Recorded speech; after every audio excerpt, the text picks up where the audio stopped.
Olá, seja bem-vindo ao nosso curso de Fatores Humanos na Aviação Civil, CRM. Estamos na 10ª aula e o assunto dessa 10ª aula é liderança.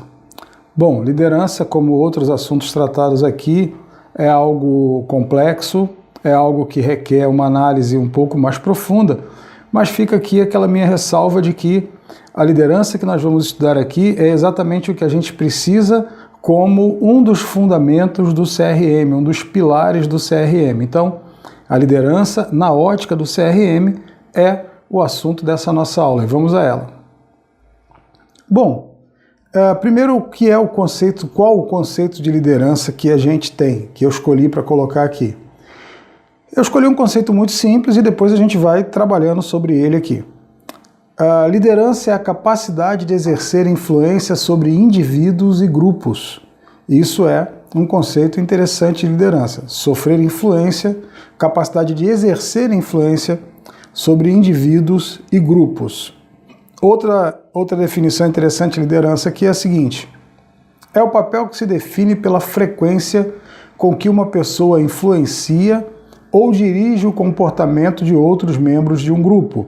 Ou seja, já é um conceito um pouco mais abrangente. Então, liderança é exatamente isso, é você exercer a influência, dirigir o comportamento de um determinado grupo. Aí essa liderança ela pode ser formal, pode ser informal, você pode ser líder porque foi escolhido para ser líder, ou você pode, há quem diga que isso inclusive é impossível, ou você pode ser líder porque você tem os traços da liderança e acaba exercendo ali, todo mundo no grupo antes de tomar uma decisão se volta para você.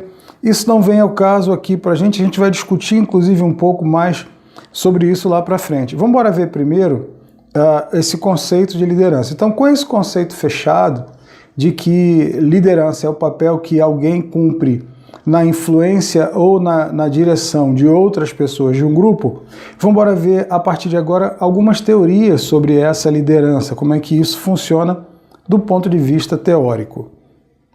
Bom, eu tenho aqui as seguintes teorias sobre a liderança. Alguns teóricos tentam explicar essa capacidade que algumas pessoas têm de dirigir ou de influenciar outras através de algumas teorias. Eu trouxe algumas delas aqui para a gente ver.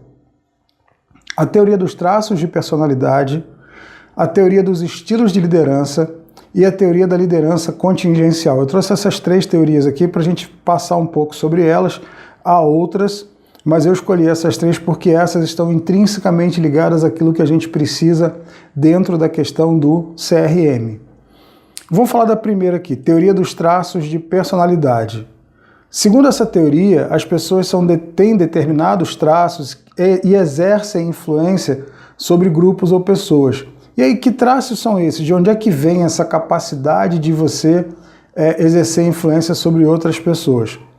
Traços físicos, aparência, estatura, energia, força física. Há uma teoria que defende que esses traços colocam o mais forte, o mais inteligente, o mais forte, o de maior estatura, o mais enérgico, o de maior força física, ele tem um traço de liderança, deveria ter pelo menos, segundo a teoria. Traços intelectuais, adaptabilidade, entusiasmo, autoconfiança, aí sim, inteligência, um elevado QI. Esse também, segundo a teoria, teria condições de influenciar pessoas e de exercer liderança sobre determinado grupo.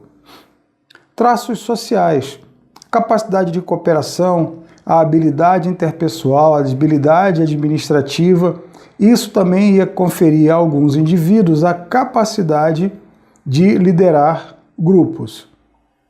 E os traços relacionados com tarefas, impulso para a realização, persistência, resiliência. Resiliência é a capacidade de você levar um revés e voltar. Resiliência é aquela árvorezinha que sofre com a ventania, enverga, mas não dobra, ela volta à posição inicial. É a capacidade de resistir às adversidades.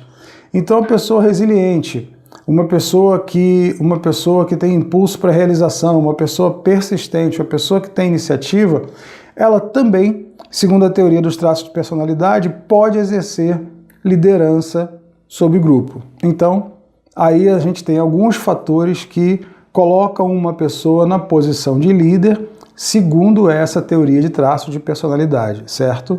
Bora ver agora outra teoria, que é a teoria que fala dos estilos de liderança.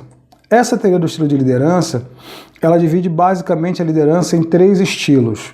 E aí vamos ver esses 3 estilos de liderança que são citados por essa teoria. O primeiro deles é a liderança autocrática. O líder foca suas ações única e exclusivamente em suas tarefas previamente determinadas. O líder toma decisões individuais, ignorando a opinião dos seus liderados. Quem manda é ele toma a decisão, ele decide, ponto final. Está ali o líder maior do que todo mundo, apontando o caminho para onde todo mundo deve seguir. Essa é a liderança autocrática. A outra forma de liderança é a liderança democrática, dentro desses estilos de liderança, a teoria dos estilos de liderança. A liderança democrática, as pessoas têm como foco as pessoas que compõem o grupo e as ações, tem o foco nas pessoas que compõem o grupo e a participação de todo mundo na tomada de decisão. Aí você vê ali o líder de mão dada com todo mundo, o grupo todo tomando a decisão junto. É uma das teorias. Então a gente até agora tem a autocrática, que o líder determina, tem a democrática, em que ele conversa com todo mundo. Terceira teoria desses estilos de liderança é a liderança liberal, ou laissez-faire, do francês laissez-faire, que é deixa rolar, deixa acontecer, deixe fazer-se, seria a tradução literal de laissez-faire.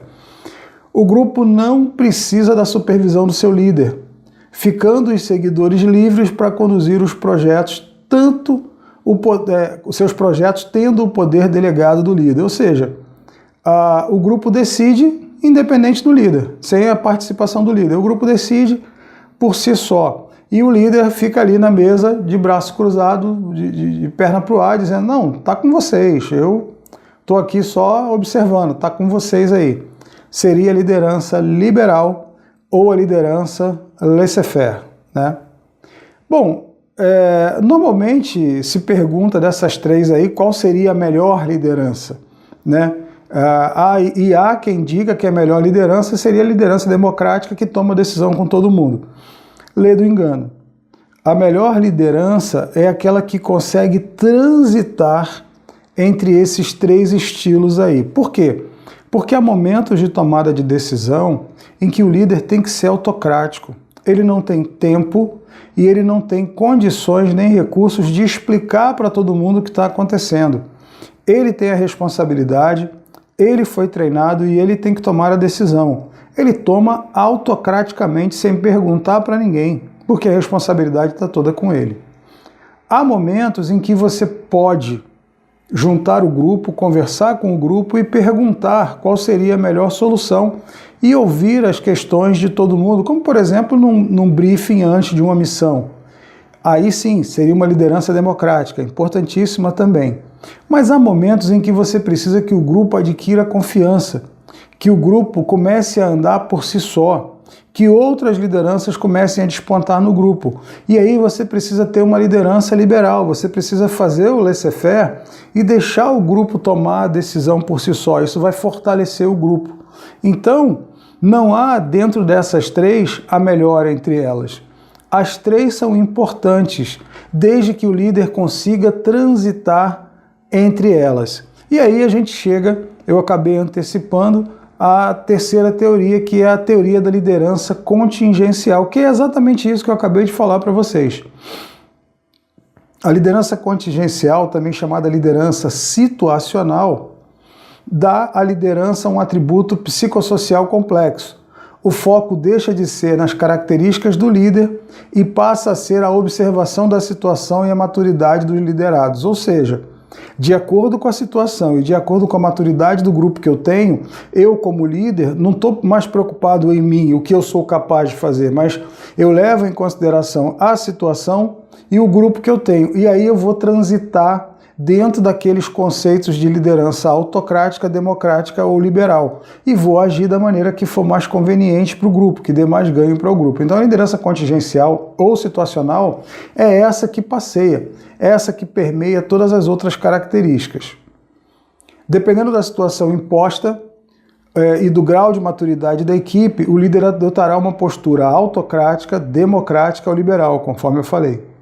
Na maioria das vezes, o líder transitará entre essas posições para efetivamente exercer o seu papel. Então, o melhor tipo de líder não é o autocrático, não é o democrático, não é o liberal. É aquele que consegue ser todos esses líderes quando for conveniente. Quando for conveniente, ele é autocrático, quando for conveniente, ele é liberal, e quando for conveniente, ele vai ser democrático. Então vejam, a liderança situacional se encaixa perfeitamente com a nossa condição de CRM, de gerenciamento de equipe, principalmente aplicado à aviação. Por quê? Porque na aviação, na questão da tomada de decisão, você tem o fator tempo e o fator risco que vão determinar que tipo de tomada de decisão o líder precisa ter. Se for uma tomada de decisão muito rápida, ele não vai ter tempo de consultar ninguém, ele vai fazer e pronto. Se for uma tomada de decisão de planejamento, ele pode até juntar todo mundo e democraticamente tomar uma decisão junto com a tripulação. Ou, se for uma decisão em que ele vê que está numa fase de treinamento e que ele precisa que os liderados, precisa que a tripulação assuma determinados papéis, ele vai deixar isso acontecer com uma postura liberal. Então, a liderança contingencial ou situacional é a melhor delas, e é que se encaixa perfeitamente nessa condição de CRM. Então, a liderança do CRM, pensando assim, pensando no gerenciamento da equipe, deveria ser a liderança situacional sempre. E aí esse líder, seja por que característica for que lhe foi atribuída como líder, ele tem que transitar entre aquelas características ali, aqueles estilos de liderança. Tudo bem assim? Bom, agora eu vou trazer para você algo que é provável que você tenha visto por aí e é algo que me incomoda profundamente, que é isso aqui, ó. Essa imagem aqui de contraponto do chefe com o líder. Eu chamo isso de a falácia do contraste chefe e líder, né? Veja só, eu já ouvi muitas vezes e fico muito preocupado, volto a dizer, estamos na área das ciências humanas, discordar é preciso, né? O contraditório é muito bem-vindo. As teorias não são verdades absolutas, elas estão aí para serem contestadas. Então, dentro dessa perspectiva, eu vou colocar a minha opinião sobre o que eu acho dessa imagem que está aqui ao meu lado. Eu já vi muita gente fazendo, muita gente boa, inclusive, prestigiada no mercado, fazendo palestras sobre liderança e fazendo essa fácil comparação entre o chefe e o líder. O chefe é colocado ali com o bigodinho de Hitler, né? E o líder coloca um óculos como se ele fosse já algo mais intelectual, mais cool, mais descolado. E aí eles ficam assim, não, o chefe manda, o líder orienta. O chefe diz eu, o líder diz nós. O chefe diz vá e o líder diz vamos. Conversa para coach dormir. Isso é falácia. Isso, não entre nessa conversa. Não compare chefe com líder. O chefe é uma questão de organização da empresa. Ninguém é chefe porque quer, é chefe porque foi nomeado para ser chefe. O chefe é uma função administrativa e o líder não. O líder é uma função social. Então, você não pode comparar chefe com líder porque eles não são a mesma coisa, eles não estão no mesmo patamar. O que eu entendo que as pessoas queriam dizer com isso aí é o seguinte: existe o bom líder e existe o mau líder. O bom líder é o cara que orienta, o mau líder é aquele que só manda. O bom líder é o cara que diz nós, o mau líder é o cara que diz eu. Então, o que você tem que comparar é liderança com liderança, não liderança com chefia. O seu chefe não pediu para ser chefe, ele pode até ter brigado durante a carreira para assumir o cargo de chefia. Mas chefia e liderança são coisas completamente diferentes. Quando o chefe é também um líder, aí você tem a plenitude dos tempos. Fica excelente para todo mundo. Mas chefe é função administrativa. É o cara para checar se você chegou no horário. É o cara para checar se os objetivos da empresa estão sendo cumpridos. É uma função administrativa. e não pode ser confundida com liderança. Liderança é a pessoa que tem a capacidade de influenciar outras pessoas, isso é uma função social. Isso é uma questão de relacionamento interpessoal. Mas aí eu vi vários palestrantes caindo na conversa fácil, no discurso fácil, de dizer que o chefe fiscaliza e o líder confia. Cara, o chefe fiscaliza porque ele tem que fiscalizar, é o papel dele, está lá nas atribuições de chefe, fiscalizar a hora que você entra e que você sai do trabalho. E ele não faz isso gostando ou não gostando, ele faz isso porque é função dele fazer e ponto final. Independente, se você botar um líder na chefia, ele vai continuar fiscalizando. Por quê? Porque ele tem que fiscalizar. É um papel administrativo. Então, por favor, não confunda papel administrativo com capacidade de relação interpessoal. Quando você compara chefe com líder, você está fazendo isso. O que você quer, na verdade, é comparar o bom líder com o mau líder. Assim como nós temos chefes bons que cumprem suas tarefas e chefes não tão bons ou chefes ruins que não cumprem suas tarefas. Então, chefia tem que ser comparado com chefia. Liderança tem que ser comparado com liderança. Comparar chefia à liderança é falácia, é conversa para coach dormir. Isso é um discurso muito fácil e que eu ouço por aí, já ouvi de muita gente boa e sempre que eu posso eu contesto isso. Por quê? Porque quando a gente fala de chefia, a gente está falando de cargo administrativo, função administrativa, prevista no organograma das empresas. Quando a gente está falando de liderança, a gente está falando de relações interpessoais, da capacidade de interagir e influenciar pessoas. E uma coisa não tem nada a ver com a outra. Se o chefe for também o líder, ótimo, mas isso não garante a ele que ele vai ser sempre o bonzinho que vai orientar, não, até porque o líder não é sempre bonzinho, não. Às vezes o líder tem que ser autocrático, às vezes o líder tem que fazer a crítica e tem que dar um puxão de orelha. E aí, ele vai deixar de ser líder por causa disso? Não. Então fique atento, não caia nessa falácia, isso é um discurso comum, essa imagem aí é muito batida, já está até gasta, essa coisa do líder com o chefe. Por favor, não entre nessa. Bom, feito aqui o meu protesto, né, sobre essa falácia aí do contraste do chefe e do líder, a gente segue o nosso curso e o nosso próximo assunto é falar sobre estresse e fadiga, que está lá dentro daquela organização, daqueles pilares do CRM, você encontra ali também o estresse e a fadiga, como é que isso vai impactar na equipe, como é que isso pode impactar no gerenciamento da sua equipe. Estresse e fadiga são o assunto da nossa próxima aula.